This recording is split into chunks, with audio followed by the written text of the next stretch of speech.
Viewers, நாளைக்கான லக்ஷ்மி மித்ரா சீரியல்ல என்ன நடக்க போகுது அப்படின்றத பற்றி தான் இந்த வீடியோக்குள்ளே பார்க்க போகிற. வீடியோ ரொம்பவே இன்ட்ரெஸ்டிங்காகவும் பரபரப்பாகவும் போயிட்டுருக்கு.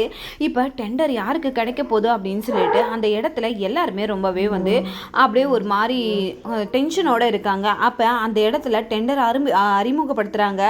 இந்த மாதிரி சரைவிக்கு தான் அந்த டெண்டர் கிடைக்க போகுது அப்படின்னு சொன்னோன்னுமே நம்ம மித்ரா அந்த இடத்துல பார்த்தீங்கன்னா ரொம்பவே டென்ஷன் ஆகிட்டு எந்திரிச்சு வெளியில் போயிடுறாங்க. இப்போ பார்த்தீங்கன்னா நம்ம டெண்டர் நம்ம மித்ராவுக்கு தான் கிடைக்குதா இல்லை நம்ம சரவிக்கு தான் கிடைக்க போதா அப்படின்னு சொல்லிட்டு அந்த ட்விஸ்ட்டை பற்றி தான் இந்த இதில் பார்க்க போகிறோம். வீடியோவை ஸ்கிப் பண்ணாமல் பாருங்கள். வாங்க வீடியோக்குள்ளே போகலாம். இந்த பக்கம் பார்த்தீங்கன்னா டெண்டருக்காக எல்லாருமே வந்துடுறாங்க. அந்த இடத்துல நம்ம லக்ஷ்மியும் கோட் பண்ணி கொண்டு வந்துடுறாங்க டெண்டரோட இதுவை. அதுக்கப்புறம் பார்த்தீங்கன்னா திடீர்னு அனௌன்ஸ்மெண்ட் பண்ணுறாங்க. இந்த டெண்டர் பார்த்தீங்கன்னா ₹1 கம்மியாக சரையோட கம்பெனி தான் கொடுத்துருக்காங்க அப்படின்னு சொன்னதுமே நம்ம மித்ராவுக்கு சரி கோபம் வந்துடுது. உடனே மித்ரா எந்திரிச்சு வெளியில் போயிடுறாங்க. நம்ம லக்ஷ்மிக்கு என்ன பண்ணுறதுனே தெரியாமல் ஒரு மாதிரி பதட்டமாக இருக்கிற மாதிரி அந்த இடத்துல காட்டுறாங்க. இந்த பக்கம் மனிஷாவும் நம்ம சரையும் பேசிக்கிட்டு இருக்காங்க. சரைவு கிட்ட மனிஷா சொல்கிறாங்க, சூப்பர் சரையு அப்படின்றாங்க. எனக்கு ரொம்பவே சந்தோஷமாக இருக்குது மனிஷா, நீ மட்டும் இல்லைனா இந்த டெண்டர் எனக்கு கிடைக்கவே கிடைக்காது அப்படின்னு சொல்லிட்டு ரெண்டு பேருமே ரொம்பவே சந்தோஷமாக பேசிக்கிட்டு இருக்காங்களா. இந்த பக்கம் நம்ம மனிஷா சொல்கிறாங்க, எனக்கு இதுதான் வேணும், உனக்கு டெண்டர் கிடச்சிருச்சு, எனக்கு லக்ஷ்மி மித்ரா கிட்ட திட்டு வாங்க போகிறா, அதுதான் எனக்கு இப்போ ரொம்ப சந்தோஷமாக இருக்குது அப்படின்னு சொல்லிட்டு சந்தோஷமாக பேசிக்கிட்டு இருக்காங்களா. உடனே மித்ரா கிட்ட உடனே போகிறாங்க நம்ம லக்ஷ்மி. அங்கே போனால் நம்ம மித்ரா புடின்னு பிடிக்கிறாங்க. நீ டெண்டருக்கான அமௌண்ட்டை கோட் பண்ணும் போது நீ என்கிட்ட சொல்லியிருக்கணும், அப்படி நீ சொல்லாமல் எல்லாத்தையும் நீயே எடுத்து பண்ணிட்டு இப்போ பார்த்தியா என்னை எந்த அளவுக்கு அசிங்கப்படுத்திட்டு இருக்க அப்படின்ட்டு.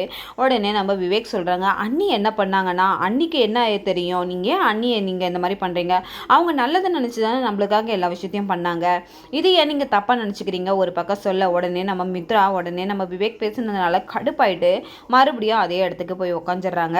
இந்த பக்கம் லக்ஷ்மியும் போய் உட்காடுறாங்க. அந்த பக்கம் பார்த்தீங்கன்னா மறுபடியும் டெண்டரோட இதுவை அறிமுகப்படுத்துகிறாங்க. அப்போ லாஸ்ட்டு லீடிங்கில் இருக்கிறது பார்த்தீங்கன்னா நம்ம லக்கி குரூப் ஆஃப் கம்பெனி தான் லீடிங்கில் இருக்குது அப்படின்னு சொன்னது ஒரு குண்டை தூக்கி போட்டோருமே நம்ம சரவி கேட்குறாங்க, அது எப்படி முடியும் அப்படின்ட்டு. லாஸ்ட்டு கொஞ்சம் நேரத்துக்கு முன்னாடி அந்த கோட்டிங்கோட இது அவங்க எங்களுக்கு ₹5 கம்மியாக இது பண்ணியிருக்காங்க, கோட் பண்ணியிருக்காங்க அப்படின்னு சொல்லிட்டு $99,99,099 அப்படின்னு சொல்லிட்டு அந்த இடத்துல சொல்லும் போது நம்ம சரவிக்கு ஒரே ஷாக் ஆகிடுது. நம்ம மனிஷாவுக்கு அப்படியே தலையில் இடியை இறக்குன மாதிரி ஆகிடுது. அப்படியே டென்ஷனோட பார்த்துக்கிட்டே இருக்காங்க. இந்த பக்கம் நம்ம அர்ஜுன் பார்த்தீங்கன்னா அந்த இடத்துக்கு வராங்க. இது யாருன்னு பார்த்தீங்கன்னா நம்ம அர்ஜுனுக்கு தான் அப்படின்னு சொல்லிட்டு அந்த இடத்துல சொல்கிறாங்களா.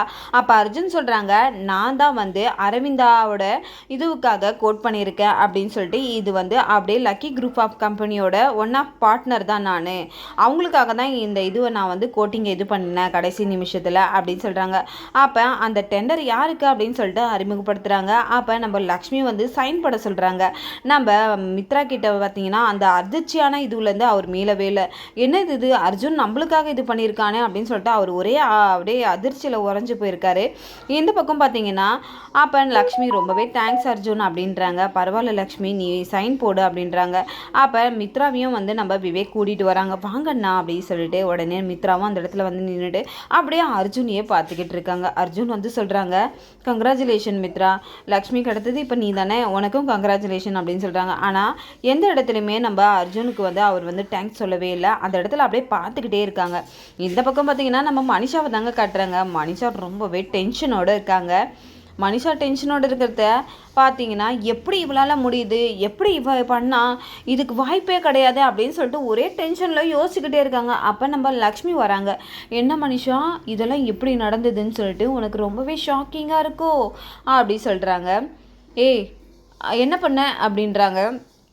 நீ எப்போ என்னோட கேபினுக்கு அந்த ஃபைலை எடுத்தியோ அப்போவே உன் மேலே எனக்கு டவுட் வந்துருச்சு, இதில் நீ ஏதோ ஒரு தப்பு பண்ணியிருக்கேன்ட்டு. அதுக்கு அடுத்தது பார்த்தீங்கன்னா நீ போயிட்டு மித்ரா கூப்பிட்டாருன்னு சொல்லிட்டு நம்ம விவேக்கு அனுப்பி விட்ட பற்றியா, அப்போ எனக்கு கொஞ்சம் டவுட் வந்தது. அதுக்கப்புறம் காரில் ஏறி உட்காந்தோன்னு தான் அந்த டவுட்டே எனக்கு கிளியர் ஆச்சு.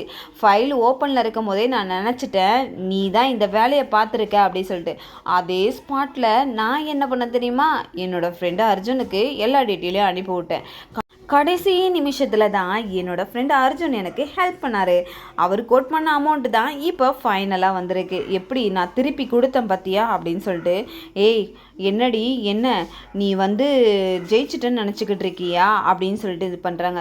உனக்கெலாம் அசிங்கமாக இல்லை? மித்ராவோட கம்பெனி லாஸ் ஆகணும் அப்படின்னு சொல்லிட்டு இந்த காரியத்தை பண்ணியிருக்கியா அப்படின்னு சொல்லிட்டு உடனே நம்ம லக்ஷ்மியை கோவப்பட்டு பேச வராங்க. உடனே லக்ஷ்மிக்கு கோவம் வந்தோடனே பார்த்தீங்கன்னா மனிஷாவோட செவ்வில் ஒரே அற விட்டாங்க. அப்படியே நம்ம லக்ஷ்மி அரைஞ்சதை பார்த்து நம்ம மனிஷா அப்படியே ஷாக் ஆகிட்டு நிற்கிறாங்க. வாயை மூடு, இதுக்கு மேலே நீ மித்ராவோட கம்பெனியை ஏதாவது பண்ணணும்னு நினச்சினா அது உன்னால் முடியவே முடியாது.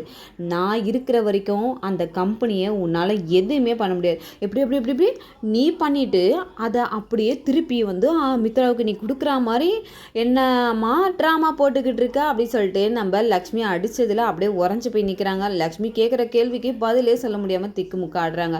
என்னடி என்ன மித்ராவுக்கு துரோகம் பட்டு அந்த அர்ஜுனோட லவ்வராக இருந்துக்கிட்டு இந்த வேலையெல்லாம் உனக்கு பார்த்து கொடுக்குறானா அப்படின்னு சொல்லும்போது திருப்பியும் ஒரு கை வந்து நம்ம மனிஷாவை ஓங்கி ஒரு அற விடுது. மனிஷா அப்படியே ஷாக்கில் அப்படியே உறைஞ்சி போயிடுறாங்க. பார்த்தா நம்ம அர்ஜுன் தான். நம்ம லக்ஷ்மியாக அந்த இடத்துல வந்து ஷாக் ஆகிடுறாங்க. நம்ம என்னமோ அது மித்ரா தான் அப்படின்னு நினச்சோம். எல்லா விஷயத்தையும் மித்ரா கேட்டுட்டு வந்து அடிக்கிறாருன்னு பார்த்தா கடைசியில் அது அர்ஜுன் தான் வந்து அடிக்கிறாங்க. வாயை மூடு, லக்ஷ்மி ஒன்று என்னோட லவ்வர் கிடையாது, அவள் என்னோட ஃப்ரெண்டு.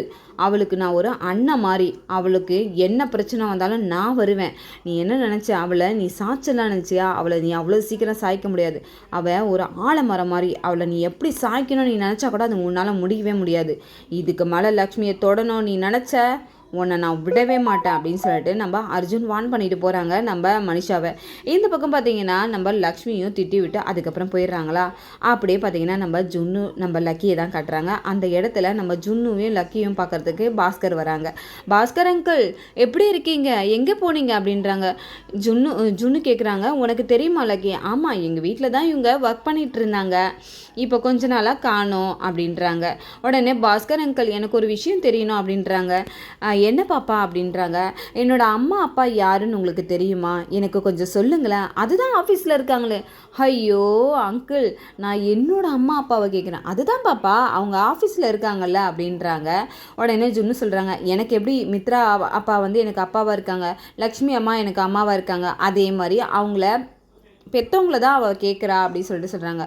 அப்போ நம்ம கார் வரத்தை வந்து நம்ம பாஸ்கர் பார்த்துட்றாங்க. ஐயோ மித்ரா வராரு, அவர் கண்ணில் மட்டும் நம்ம பட்டுட்டோன்னா கண்டிப்பாக நம்ம ஏன் போகணும் அப்படின்றதுக்கெலாம் குடஞ்சி கேள்வி கேட்பாரு. அதுவும் இல்லாமல் அந்த மனிஷா கண்ணில் நம்ம பட்டுட்டோன்னா சத்தியமாக மனிஷா நம்மளை விடவே மாட்டா அப்படின்னு சொல்லிட்டு ஓரமாக போயிட்டு ஒரு மரத்து வழியாக ஒழிஞ்சிக்கிறாங்க. இந்த பக்கம் மித்ராவும் லக்ஷ்மியும் வராங்க. அந்த இடத்துல நம்ம லக்கி வந்து சொல்கிறாங்க, இந்த மாதிரி அப்பா நான் பாஸ்கர் அங்கிளை பார்த்தேன். என்னது பாஸ்கர் அங்கிளை பார்த்தியா அப்படின்றாங்க. உடனே லக்ஷ்மியை பார்த்து, உனக்கு அவரை தெரியுமா? இல்லை அவரை பற்றி கேள்விப்பட்டிருக்கேன், அதனால் கேட்டேன் அப்படின்றாங்க. அப்போ நம்ம லக்கி சொல்கிறாங்க, அந்த மாதிரி அவரை பார்த்தேன். அப்போ நம்ம மித்ராவுக்கு ஒரு டவுட்டு வருது, இவன் எதுக்காக நடுவில் பாதியில் போனால், எதுக்காக இந்த மாதிரி திடீர்னு வரான், எனக்கு ஒன்றுமே புரியலையே, ஏதோ ஒரு விஷயத்த மறைக்கிறானோ அப்படின்னு சொல்லிட்டு நம்ம மித்ராவுக்குமே சந்தேகம் வர ஆரம்பிச்சிருச்சு. இந்த பக்கம் பார்த்தீங்கன்னா 2 வில்லிங்களும் காட்டுறாங்க. 2 வில்லியுமே பார்த்தீங்கன்னா அப்படியே கோவத்தில் ரொம்பவே தலையில் உச்சத்தில் வந்து இருக்காங்கன்னே சொல்லலாம். இப்போ நம்ம வரையும் மனிஷா கிட்ட ரொம்பவே கோவமாக பேசுகிறாங்க. என்ன நினச்சிட்டு இருக்கா மனிஷா, என்கிட்ட ஒரு இதுவை பண்ணிவிட்டு அவளுக்கு நீ வந்து இது பண்ணிக்கிட்டு இருக்கியா அப்படின்றாங்க. ஐயோ அப்படிலாம் இல்லை சரியோ, இந்த மாதிரி எனக்கே டவுட்டாக இருந்தது. அப்புறம் தான் அவள் என்கிட்ட சொல்கிறா, இந்த மாதிரி அவளோட ஆஃபீஸ் உள்ளே போயிட்டு நான் ஃபோட்டோ எடுக்கிறதுக்கு முன்னாடி போகும்போதே அவளுக்கு சந்தேகம் வந்துட்டுருக்கு. அதுவும் இல்லாமல் அந்த ஃபைல்லாம் ஓப்பன் ஆகணும் போது என் மேலே வந்து அவளுக்கு சந்தேகம் வந்துட்டுருக்கு. அதனால தான் உடனே அந்த அர்ஜுனுக்கு ஃபோன் பண்ணி மெசேஜ் பண்ணி எல்லா டீட்டெயிலும் அனுப்பி உடனே ஆன் த ஸ்பாட்டில் அவன் வந்து வேலை செஞ்சுருக்கான். இந்த மாதிரி அவளுக்கு கூட இருந்து எல்லாமே உதவி செய்கிறது அந்த அர்ஜுன் தான். அதை மட்டும் நம்ம சும்மா விடக்கூடாது. இவங்க 2 பேரும் ஒன்று சேர்ந்தாங்கன்னா கண்டிப்பாக நம்மளோட திட்டத்தை எல்லாத்தையும் வந்து தவிடுபடி ஆக்கிடுவாங்க. அதனால இவங்கள முதல்ல பிரிக்கணும் அப்படின்னு சொல்லிட்டு இவங்க 2 பேரும் ஒரு பக்கம் வந்து முடிவு எடுத்துட்டு இருக்காங்களா. இந்த பக்கம் பார்த்தீங்கன்னா அப்படியே ஜானுவை தாங்க காட்டுறாங்க. ஜானு டெண்டரில் ஜெயிச்சதுனால நம்ம ரொம்பவே சந்தோஷமாக இருக்காங்க. ஜானுக்கு ஒரு கிஃப்ட் வாங்கி தரேன்னு வர சொல்கிறாங்களா. இதை கேட்ட ஜானு சும்மா இருப்பாங்களா, நம்ம தேவயானி கிட்ட போயிட்டு வெறுப்பேற்றுற மாதிரி பேசுகிறாங்க. எனக்காக அவர் ஒரு கிஃப்ட் வாங்கிட்டு வராரா அப்படின்னு சொல்லிட்டு அந்த இடத்துல வெறுப்பேற்றுறாங்க. அந்த வெறுப்பை தாங்க முடியாமல் நம்ம தேவயானி என்ன எழுவு இது அப்படின்னு சொல்லிட்டு அவங்க பேச ஆரம்பிக்கிறாங்க கோவத்தில். ஜானுவும் பார்த்தீங்கன்னா, நம்ம தேவயானிய செம்மையா வெறுப்பேத்துறாங்க. அந்த இடத்துல நம்ம தேவயானி கேட்குறாங்க, "ஏன்டி இங்க நின்னு பேசிக்கிட்டு இருக்க? எனக்கு சிக்னல் கிடைக்கல. அதனால தான் இங்க நின்னுட்டு பேசிக்கிட்டு இருக்கேன். இதுல என்ன இருக்கு?" அப்படின்னு சொல்லிட்டு சொல்றாங்க. "எனக்காக நீங்க டைமண்ட் நெக்லஸ் வாங்க போறீங்களா? இல்ல டைமண்ட் மோதிரம் வாங்க போறீங்களா?" அப்படி இப்படின்னு சொல்லிட்டு நம்ம ஜானு செம்மையா வெறுப்பேத்திக்கிட்டு இருக்காங்க. இந்த பக்கம் நான் வீட்டுக்கு வரேன் அப்படின்னு சொல்றாங்க. "வரட்டும், வரட்டும். அவன் வரட்டும். இவனுக்கு டைமண்ட் நெக்லஸ் வர கேட்குதா இவளுக்கு?" அப்படின்னு சொல்லிட்டு இந்த பக்கம் சொல்ல, இந்த பக்கம் பார்த்தீங்கன்னா, மனிஷா வந்து நம்ம இவங்க கிட்ட பேசிக்கிட்டு இருக்காங்க, சரையு கிட்ட. சரையு சொல்கிறாங்க, "சரி உன்னோட திட்டம் அதுக்கப்புறம் என்ன தான் வச்சுருக்க?" அப்படின்றாங்க. "என்னோட திட்டமா, இப்போ என்ன, ஃபஸ்ட்டு வந்து மித்ராவை வச்சு இவ்வளோ எப்படியாவது எதனா பண்ணணும்னு பார்த்தேன். கடைசியில் அது முடியவே இல்லை. இப்போ வந்து அடுத்தது ஜுன்னுவை வச்சு பண்ணணும்னு நினச்சேன். அந்த டிஎன்ஏ இதுலேயும் தப்பிச்சிட்டா. இப்போ அடுத்த ஆயுதம் என்ன, இந்த லக்கியை வச்சு தான் எல்லாத்தையும் பண்ணணும் அப்படின்னு நினச்சிக்கிட்டு இருக்கேன். கண்டிப்பாக லக்கி மூலயமா ஏதாவது ஒன்று பண்ணி மித்ராவுக்கு வந்து லக்ஷ்மி மேலே வெறுப்பு வந்து அவனா அவளை வீட்டை விட்டு துரத்தணும். அதுக்காக தான் நான் வெயிட் பண்ணிக்கிட்டு இருக்கேன் அப்படின்றாங்க. "சரி சரி, நீ இப்போ அந்த டிரைவரோட விஷயத்தை பாரு. அரவிந்தா ஆண்டி வர அந்த டிரைவரை வச்சு தான் உண்மையாக இது பண்ணணும் அப்படின்னு சொல்லிக்கிட்டு இருக்காங்க. வீட்லேயும் எல்லாருமே அந்த டிரைவரை தான் இது பண்ணிக்கிட்டு இருக்காங்க. அதனால அதுக்கான வேலையை பாரு, இல்லைனா நம்ம 2 பேருமே கண்டிப்பாக ஜெயிலுக்கு தான் போவோம்" அப்படின்றாங்க. அதுக்கு நம்ம சரியாக சொல்கிறாங்க, "நான் ஏன்டி ஜெயிலுக்கு போகணும்? நீ தாண்டி போவ. எல்லாத்தையும் ஒன்றை வச்சு நான் யூஸ் பண்ணிக்கணும்னு தான் ஒன்றை யூஸ் பண்ணிக்கிட்டு இருக்கேன். அது கூட தெரியாத முட்டாளாக இருக்கியே" அப்படின்றாங்க. இந்த பக்கம், "என்ன இருந்தாலும் இந்த லக்ஷ்மியை நம்ம பாராட்டி தான் ஆகணும்" அப்படின்றாங்க. "என்ன சொல்கிற?" அப்படின்றாங்க. "ஆமாம் ஆமாம், இந்த மித்ராவையே வந்து ஜெயிக்க வைக்கணும் அப்படின்னு சொல்லிட்டு இவ்வளோ அளவுக்கு அவள் மெனக்கிட்டு இருக்காள. நான் மட்டும் நான் வந்து எதிரியாக இல்லாமல் இருந்திருந்தா இன்னும் நிறைய விஷயத்த அவகிட்ட நான் இது பண்ணியிருப்பேன்" அப்படின்னு சொல்லிட்டு நம்ம மனிஷா வந்து ஒரு பக்கம் சொல்ல, இந்த பக்கம் அந்த பிஏ நினைக்கிறாங்க மனசில், 2 பேருமே அந்த பொண்ணுக்கு துரோகம் பண்ணணும்னு நீங்கள் நினச்சிங்கன்னா அது கண்டிப்பாக நடக்குமா? இப்போ பார்த்தீங்களா, அவங்களே ஜெயிச்சிட்டாங்க அப்படின்னு சொல்லிட்டு அவங்க மனசுக்குள்ளே நினச்சிக்கிட்டு இருக்காங்க.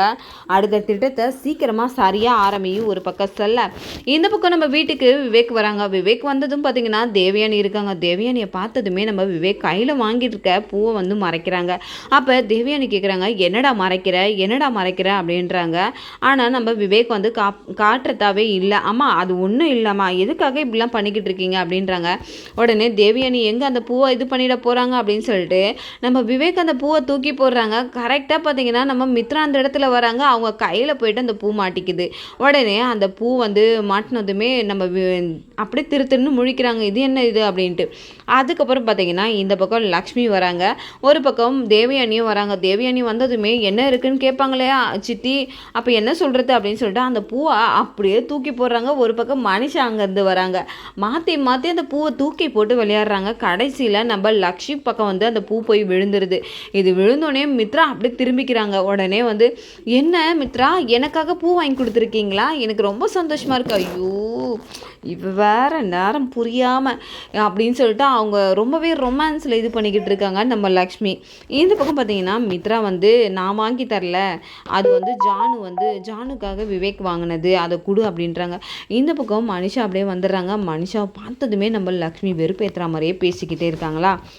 இதை பார்த்த மனிஷா கடகடன்னு மாடிக்கு வர்றாங்க. உடனே நம்ம, "ஐயோ நீ என்ன காரியத்தை பண்ணியிருக்க, ஐயோ இவ வேற பார்த்துட்டாளா" அப்படின்னு சொல்லிட்டு மித்ரா பின்னாடியே ஓடுறாங்க, மனிஷா பின்னாடி.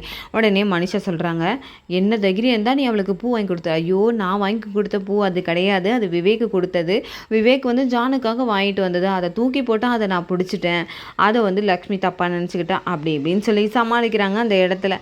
கடைசியில் ஒரு வழியாக ஜானு வந்து கத்திக்கிட்டு இருக்காங்க, "பூ எங்கே, பூ எங்கே" அப்படின்ட்டு. உடனே நம்ம விவேக் வந்து நம்ம மித்ரா கிட்ட வந்து கேட்குறாங்க, "நான் வாங்கிட்டு வந்து தரேன் இருடா" அப்படின்னு சொல்லிட்டு நம்ம லக்ஷ்மி கிட்ட போகிறாங்க. லக்ஷ்மி, "பூ எங்கே, நான் கொடுத்தேனே?" "நீங்கள் வாங்கி கொடுத்தீங்க, நான் வச்சுக்கிட்டேன்." "ஐயோ அது உனக்கு வாங்கி கொடுத்தது நீ நினச்சிக்கிட்டு இருக்கியா? அது விவேக் வந்து ஜானுக்காக வாங்கினது. அது ஏதோ சித்தி பார்க்குறாங்கன்னு சொல்லிட்டு அவன் தூக்கி போட்டான், அது என் கையில் வந்து விழுந்துருச்சு. நான் சித்தி வந்தாங்கன்னு உன் கையில் தூக்கி போட்டேன், நீ அதை தப்பாக புரிஞ்சுக்கிட்டேன். எது எப்படியோங்க, யார் வாங்கி கொடுத்தா என்ன, ஆனால் கொடுத்தது நீங்கள் தானே, அதனால் அதை நான் வச்சுக்கிட்டேன்" அப்படின்றாங்க. உடனே நம்ம மித்ரா டென்ஷன் ஆகிட்டு போயிடுறாங்க. இந்த பக்கம் பார்த்தீங்கன்னா நம்ம ஜுன்னுவையும் லக்கியும் தாங்க கட்டுறாங்க. லக்கி ரொம்பவே வந்து டென்ஷனாகவே இருக்காங்க. அவங்களோட அம்மா யார் அப்படின்ற ஒரு டென்ஷன்லேயே இருக்கிறதுனால அவங்களுக்கு ஃபீவர் அதிகமாகிடுது. இந்த பக்கம் நம்ம லக்கியை பார்த்து வந்த ஜுன்னு பார்க்குறாங்க, என்ன ஆச்சு அப்படின்ட்டு. லக்கி எழுப்புறாங்க, லக்கி எந்திரிக்கவே இல்லை. அப்படியே கையெல்லாம் தொட்டு பார்க்குறாங்க, செம்ம சூடாக இருக்குது. உடனே அம்மா அம்மான்னு கத்துறாங்க. உடனே நம்ம மித்ரா வராங்க, என்னடா ஆச்சு அப்படின்றாங்க. லக்கிக்கு என்னன்னே தெரியல, சூடாகவே இருக்குன்ட்டு. எல்லாருமே தொட்டு பார்க்குறாங்க. நம்ம ஜுன்னு கூப்பிட்டதை நினச்சி எல்லாருமே ஓடி வராங்க. ஓடி வந்ததுமே அப்போ வந்து பார்த்திங்கன்னா நம்ம மனிஷா வந்து அப்படியே இதை வச்சு ஒரு திட்டம் போடலாம், இந்த லக்கியை வச்சு கரெக்டாக திட்டம் போட நம்மளுக்கு கரெக்டான வாய்ப்பு கிடச்சிருக்கு அப்படின்னு சொல்லிட்டு இந்த மனிஷாவும் நம்ம தேவியானையும் பேசிக்கிட்டு இருக்காங்க. ஒரு பக்கம் லக்ஷ்மி வந்து நம்ம ஜானுக்கிட்ட கொஞ்சம் தண்ணி எடுத்துகிட்டு வா பாத்திரத்தில் அப்படின்றாங்க, ஒரு துணியை எடுத்துகிட்டு வான்றாங்க, நம்ம லக்கிக்கு வந்து வச்சு பார்க்கணும் அப்படின்னு சொல்லிட்டு. ஆமாம் இப்போல்லாம் வேலைன்னு போயிட்டு இவன் லக்கி எங்கே ஒழுங்காக சரியாக பார்த்துக்கிறா, அதனால தான் லக்கிக்கு இந்த மாதிரிலாம் ஆயிடுச்சுன்ட்டு அப்படி இப்படின்னு இல்லாத கதையெல்லாம் கட்டி விட்டுக்கிட்டே இருக்காங்க. உடனே இதனால நம்ம மித்ரா வந்து லக்ஷ்மி மேலே கோவப்படணும் அப்படின்னு சொல்லிட்டு தான் இந்த மாதிரி வர வேலையை வந்து பார்த்துக்கிட்டே இருக்காங்க. நம்ம விவேக்குக்கும் என்ன சொல்கிறதுனே தெரியல, எதுக்காக இப்படிலாம் பண்ணிக்கிட்டு இருக்காங்கன்னே தெரியல அப்படின்ட்டு விவேக்கு நம்ம ஜானு எல்லாருமே திருன்னு முழிச்சிட்டு இருக்காங்க. இந்த பக்கம் லக்கி வந்து அப்படியே வந்து அவங்க இதுவாகவே இருக்காங்க. அப்போ நம்ம மித்ரா வந்து என்னாச்சு கேட்கும்போது அவள் நேற்றுலேருந்து அவளோட அம்மா யாருன்னு ஆழ்ந்த இதில் வந்து ரொம்பவே சிந்திக்க ஆரம்பிச்சிட்டாப்பா, அதனால தான் அவளுக்கு இப்படி ஆயிடுச்சு அப்படின்னு சொல்லும்போது நம்ம லக்ஷ்மிக்கு ரொம்பவே கஷ்டமாக இருக்குது. அந்த இடத்துல நம்ம லக்ஷ்மியை டார்கெட் பண்ணிட்டு தான் இருக்காங்கன்னே சொல்லலாம் நம்ம தேவயானியும் மனிஷாவும். இந்த பக்கம் பார்த்தீங்கன்னா லக்ஷ்மி பார்த்தீங்கன்னா நம்ம மித்ரா கிட்டே கேட்குறாங்க, நான் பார்த்துக்கிறேன் அப்படின்றாங்க. ஆனாலும் மித்ரா வந்து விட மாட்டுறாங்க, இல்லை நானே இருந்து பார்த்துக்கிறேன் அப்படின்றாங்க. அப்போ நம்ம மனுஷாவும் நம்ம தேவியானே சொல்கிறாங்க, இவன் வந்து பார்த்துக்கவே கூடாது, இன்னும் வந்து நம்ம லக்கிக்கு வந்து அதிகமாக வந்து ஃபீவரை ஏற்றணும், அப்படி தான் வந்து ஏற்றினா தான் கண்டிப்பாக மித்ராவுக்கு வந்து லக்ஷ்மி மேலே கோவம் வரும், அப்போ வீட்டை விட்டு வெளியில் அனுப்பிடுவான். இந்த பக்கம் இந்த ஜானுவை முதல்ல வீட்டை விட்டு வெளியில் அனுப்பணும், அப்படி அனுப்புனா மட்டும்தான் நம்ம வேலையை கரெக்டாக நம்ம செய்ய முடியும் அப்படின்றாங்க. அதுக்கப்புறம் நம்ம மித்ரா சொல்கிறாங்க, இல்லை நானே இருந்து பார்த்துக்கிறேன் அப்படின்னும் போது நம்ம லக்ஷ்மி சொல்கிறாங்க, இல்லை நீங்கள் போங்க நான் பார்த்துக்கிறேன் அப்படின்னு சொல்லிட்டு கெஞ்சு அதுக்கப்புறம் இருக்க ஆரம்பிச்சிடுறாங்க. நம்ம மித்ராவும் வேலைக்கு கிளம்பி போயிடுறாங்களா. இந்த பக்கம் இவங்களை எல்லாரையும் வெளியில் அனுப்பணும் அப்படின்னு சொல்லிட்டு இது பண்ணுறாங்க. அப்போ தான் ஜுன்னு வந்து அம்மான்னு இது பண்ணுறாங்க.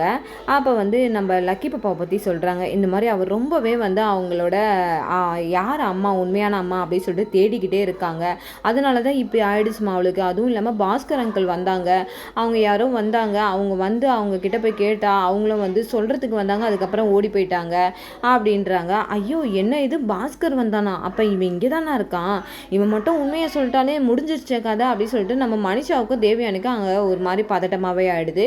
இந்த பக்கம் பார்த்தீங்கன்னா அப்படியே வந்து நம்ம பாஸ்கருக்கு கால் வந்து நம்ம லக்ஷ்மிக்கு வருது, அண்ணா நீங்கள் எங்கே இருக்கீங்கன்னா, உங்ககிட்ட தான் நான் சில விஷயம் கேட்கணுன்றதுக்காக வெயிட் பண்ணிக்கிட்டு இருந்தேன், உங்களை நான் இது பண்ணணும் அப்படின்னு சொல்லிட்டாங்க. உடனே பாஸ்கர் சொல்கிறாங்க, நான் உன்னை பார்க்கணுமா அப்படின்றாங்க. ஐயோ ஆனால் இப்போ என்னால் முடியாது, நான் லக்கிக்கு ரொம்பவே ஃபீவர் அதிகமாகிடுச்சு, அதனால் அவளை பார்த்து காலையில் இல்லைம்மா நான் லக்கியை பற்றி தான் உங்ககிட்ட ஒரு விஷயம் சொல்லணும் அப்படின்றாங்க. உடனே லக்ஷ்மியும் பார்த்திங்கன்னா வீட்டில் நம்ம லக்கியை விட்டுட்டு நம்ம உடனே பாஸ்கரை பார்க்க கிளம்புறாங்க. இந்த பக்கம் நம்ம மித்ரா வந்து ஒரே பதட்டமாக இருக்காங்க, நம்ம லக்கியை வீட்டில் விட்டுட்டு வந்துட்டோமே அப்படின்னு சொல்லிட்டு ஒரே பதட்டமாக இருக்காங்க. நம்ம லக்ஷ்மிக்கு ஃபோன் அடிக்கிறாங்க, ஃபோனே எடுக்கலை. நம்ம மித்ரா வந்து பார்த்திங்கன்னா ரொம்ப டென்ஷன் ஆகிட்டாங்க. அப்போ விவேக்கும் வந்து ஃபோன் அடித்து கேட்குறாங்க, என்னன்னா ஒரு மாதிரி டென்ஷன் ஆகே, இல்லைடா அவளுக்கு ஃபோன் பண்ணால் எடுக்கவே மாட்டா அப்படின்ட்டு. ஆனால் நாங்கள் வீட்டுக்கு போயிட்டுருக்கோம், வீட்டுக்கு போனதுக்கப்புறம் நான் இது பண்ணட்டுமா அப்படின்றாங்க. ஒரு பக்கம் தேவியானே நம்ம பாஸ்கரை வழியில் பார்த்துறாங்க. உடனே மனிஷாவுக்கு இந்த தகவலை தெரிவிக்கணுமே அப்படின்றாங்க. உடனே மனிஷா வந்து நீங்கள் ஆன்ட்டி அவன் இப்போதைக்கு லக்ஷ்மியை பார்க்கக்கூடாது, அப்படி பார்த்தானா எல்லாத்தையும் சொல்லிவிடுவான், கண்டிப்பாக அவனை இப்போ என்ன பண்ணுறது, எல்லாருமே வர இருக்காங்க, நான் என்ன பண்ணுறது அப்படின்னு. நீங்கள் ஒன்றும் பண்ணாதீங்க, அவன் எதிரில் மட்டும் போய் நில்லுங்க, அவன் உங்களை பார்த்தோன்னே ஆட்டோமேட்டிக்காக ஓடிடுவான் அப்படின்றாங்க. அதுக்கேற்ற மாதிரி தேவயானியும் பார்த்தீங்கன்னா நம்ம பாஸ்கர் கிட்ட போய் நிற்கிறதுக்கு தான் போகிறாங்க. ஆனால் பாஸ்கர் பார்த்தீங்கன்னா ஐயோ இவங்க வந்து மனுஷா அனுப்பியிருப்பா போல் நம்மளை கடத்த சொல்லி, அதனால் இவங்க கண்ணு எதிர்க்க நம்ம படக்கூடாதுன்னு சொல்லிட்டு ஒரு பக்கம் ஓடி போயிடுறாங்க. இந்த பக்கம் நம்ம லக்ஷ்மி அடுத்தது வந்து நம்ம மனுஷா நான் சொல்கிற மாதிரியே நடந்துக்கிற மாதிரியே இருக்குது. இப்போ வந்து அடுத்தது மித்ரா வந்து வீட்டில் வந்து லக்கியை பார்த்துக்கலாம் அப்படின்னு சொல்லிட்டு இன்னும் வந்து கோவப்பட தான் போகிறாங்க லக்ஷ்மி மேலே. இன்னும் என்னென்னலாம் நடக்குது ஹாஸ்பிட்டலில் சேர்த்து, அதுக்கப்புறம் என்னென்னலாம் நடக்க போகுது அப்படின்றத நாளைக்கான வீடியோவில் நம்ம பொறுத்திருந்து பார்க்குறதுக்கு முன்னாடி என்னோட ரிவ்யூ உங்களுக்கு பிடிச்சிருந்தா மறக்காமல் உங்களோட கமெண்ட்களை என்னோட கமெண்ட் பாக்ஸில் தருவீங்க. வீடியோ பார்த்துட்டு இருக்கவங்க எல்லாருமே என்னோட சேனலுக்கு சப்போர்ட் பண்ணுங்கள். தேங்க்யூ.